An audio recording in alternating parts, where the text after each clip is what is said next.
The day you see backbiting like drinking, you're going to stop doing it. It's as simple as that. Because it will strike your heart with fear when you think about it. And the Quran gives you a mental image to try to stop you. You think backbiting is simple? You think it's just an easy sin? It's like eating the dead flesh of your brother.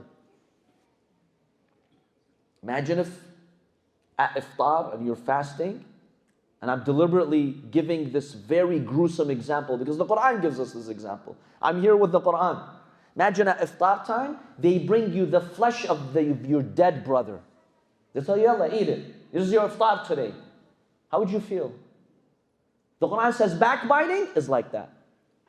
And you have to see it like that. When you destroy someone's reputation, you're eating their flesh. It's even worse than eating their. But we don't see it that way, so we don't care. We keep sinning. It's not a big deal for us. Whatever. I don't see it as a big deal. I keep doing it.